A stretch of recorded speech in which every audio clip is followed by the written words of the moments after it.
ଜୟ ଜଗନ୍ନାଥ। ପୌରାଣିକ କଥାବସ୍ତୁଟିଏ। କଥାଟି ସତ୍ୟ ଯୁଗର। ଅତି ଦାନେ ବଳିବଦ୍ଧ।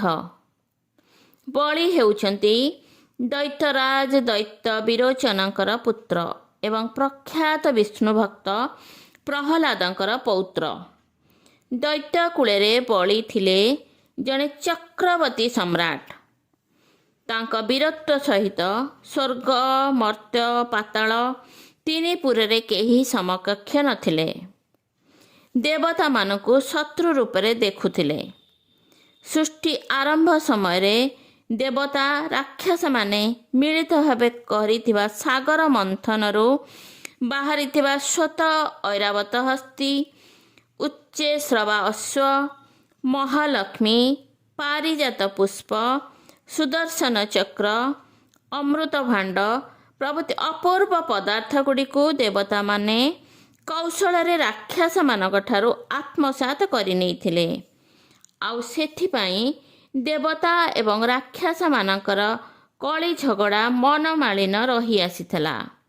ଦୈତ୍ୟରାଜ ବଳି ସେଥିରୁ ବ୍ୟତିକ୍ରମ ନଥିଲେ। ଏସବୁ ସତ୍ତ୍ୱେ ତାଙ୍କର ଏକ ଅସାଧାରଣ ଗୁଣ ରହିଥିଲା। ସେ ଥିଲେ ମହାଦାନୀ। ସେହି ପୁଣ୍ୟ ବଳରେ ସେ ସ୍ୱର୍ଗରେ ଇନ୍ଦ୍ରପଦ ପାଲଟିଯିବା ତାଙ୍କ ପକ୍ଷରେ କିଛି ବିଚିତ୍ର ନଥିଲା। ବୀରତ୍ୱର ପ୍ରମାଣ ଦେବାକୁ ଯାଇ ଏକ ଅଶ୍ୱମେଧ ଯଜ୍ଞ କରିବା ପାଇଁ ବିଚାର କଲେ। ଚକ୍ରବର୍ତ୍ତୀ ସମ୍ରାଟମାନେ ଏପରି ଯଜ୍ଞ କରିଥାନ୍ତି ବୋଲି ବଳି ଜାଣିଥିଲେ। ଏହି ଯଜ୍ଞର ନିୟମ ଅନୁସାରେ ଏକ କୃଷ୍ଣ ବା ଶ୍ଵେତ ବର୍ଣ୍ଣର ଅଶ୍ୱ ଛାଡ଼ି ଦିଆଯାଏ। ତା ମୁଣ୍ଡରେ ଖଣ୍ଡେ ଜୟପତ୍ରିକା ଲେଖାଯାଏ।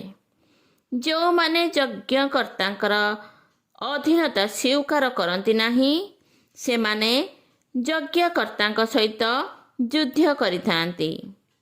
ଏକ ବର୍ଷ ମଧ୍ୟରେ ଅଶ୍ୱଟି ନିର୍ବିଘ୍ନରେ ଫେରି ଆସିଲେ ବିଚାର କରାଯାଏ ଯେ ଯଜ୍ଞକର୍ତ୍ତାଙ୍କର ବଶ୍ୟତା ଅସ୍ୱୀକାର କରିବାକୁ ଆଉ କେହି ନାହାନ୍ତି। ଯଜ୍ଞର ଶେଷ ଦିନ ଏହି ଅଶ୍ୱଟିକୁ ବଧ କରାଯାଇ ଯଜ୍ଞରେ ଆହୁତି ଦିଆଯାଏ। ବଳି ତାଙ୍କର ଯଜ୍ଞ ଆରମ୍ଭ କଲେ। ପ୍ରଚୁର ପରିମାଣରେ ସ୍ୱର୍ଣ୍ଣ, ରୌପ୍ୟ, ଭୂମି, ଅନ୍ନ, ବସ୍ତ୍ର, ଗାଭୀ ଇତ୍ୟାଦି ଦାନ କରାଗଲା।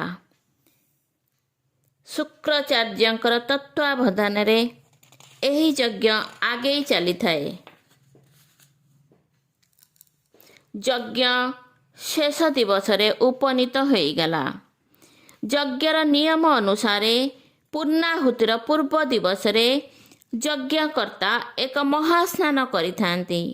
ଏହି ସ୍ନାନ ପରେ ପରେ ସେ କିଛି ଦାନ ଧର୍ମ ବି କରିଥାନ୍ତି। ତାପରେ ଯଜ୍ଞ ମଣ୍ଡପରେ ବସିଥାନ୍ତି। ଦୈତ୍ୟରାଜ ବଳି ମହାସ୍ନାନ କରିନେଲେ। ତାପରେ ଦାନ ନେବାକୁ ଅପେକ୍ଷା କରିଥିବା ଆଶାୟୀମାନଙ୍କୁ ଦାନ ଦେବା କାର୍ଯ୍ୟ ଆରମ୍ଭ ହୋଇଗଲା। ଶହ ଶହ ଆଶାୟୀମାନେ ତାଙ୍କଠାରୁ ଦାନ ଗ୍ରହଣ କରି ସନ୍ତୋଷ ପ୍ରକାଶ କଲେ।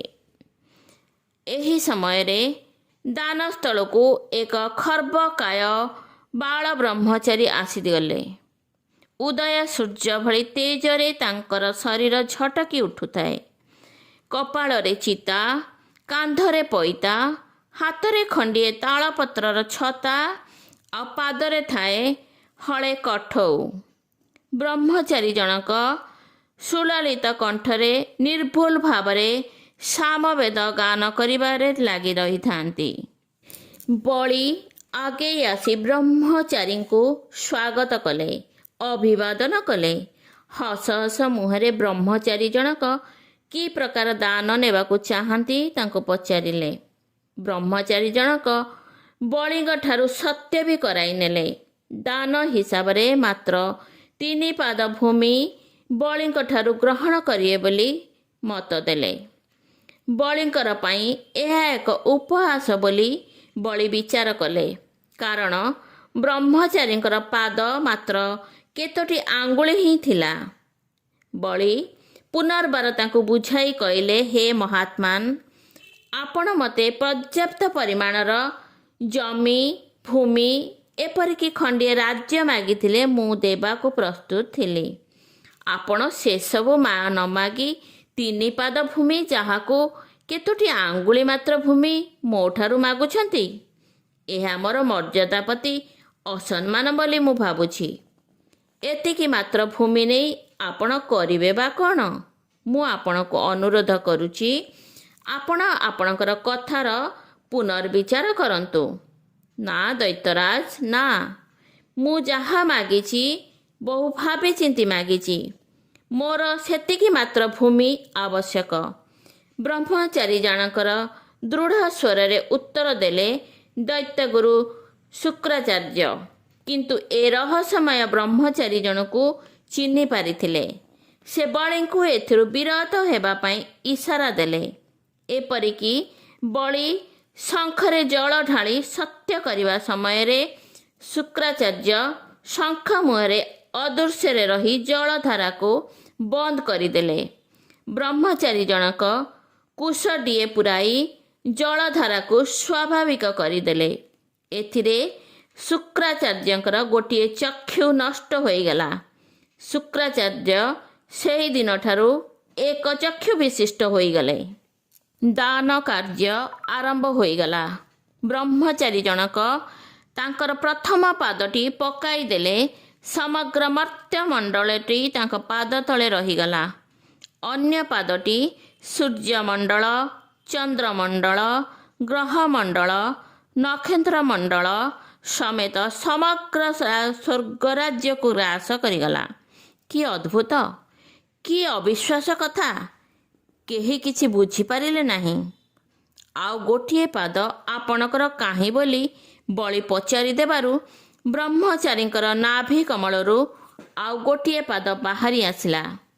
ବଳିଙ୍କର ନିକଟରେ ଆଉ କିଛି ବାକି ନଥିଲା। ବଳି କାଳ ବିଳମ୍ବ ନ କରି ନିଜ ମସ୍ତକଟିକୁ ଦେଖାଇ ଦେଲେ। ବ୍ରହ୍ମଚାରୀ ଜଣକ ତୃତୀୟ ପାଦ ବ୍ୟବହାର କରି ବଳିଙ୍କୁ ପାତାଳ ରାଜ୍ୟକୁ ଚାପିଦେଲେ। ବ୍ରହ୍ମଚାରୀ ଜଣକ ପାଦ ସ୍ପର୍ଶରେ ବଳିଙ୍କର ଶରୀର ସାତ୍ତ୍ୱିକ ଭାବରେ ରୋମାଞ୍ଚିତ ହୋଇ ଉଠିଲା। ତାଙ୍କର ସମସ୍ତ ଦର୍ପ ଅହଙ୍କାର ନିମିଷ ମାତ୍ରକରେ ଚୂର୍ଣ୍ଣ ହୋଇଗଲା। ବଳି ଜାଣିଗଲେ ଯେ ଏ ବ୍ରହ୍ମଚାରୀ ଜଣକ ଆଉ କେହି ନୁହନ୍ତି, ସ୍ୱୟଂ ବିଷ୍ଣୁ ଏକ ଖର୍ବକାୟ ବ୍ରହ୍ମଚାରୀ ରୂପରେ ଆସି ତାଙ୍କର ଦର୍ପ ଚୂନା କରି ଦେଇଗଲେ। ଏହି ବାମନ ହେଉଛନ୍ତି ବିଷ୍ଣୁଙ୍କର 10 ଅବତାର ମଧ୍ୟରୁ ପଞ୍ଚମ ଅବତାର। ଛଳୟସି ବିକ୍ରମଣେ ବଳି ମଦ୍ଭୁତ ବାମନଂ ପଦନଖ ନିରଜନିତ ଜନ ପାବନଂ କେଶବଦ୍ରୁତ ବାମନ ରୂପ ଜୟ ଜଗଦୀଶ ହରେ ହରି ଜୟ ଜଗଦୀଶ ହରେ ହରି ଜୟ ଜଗଦୀଶ ହରେ।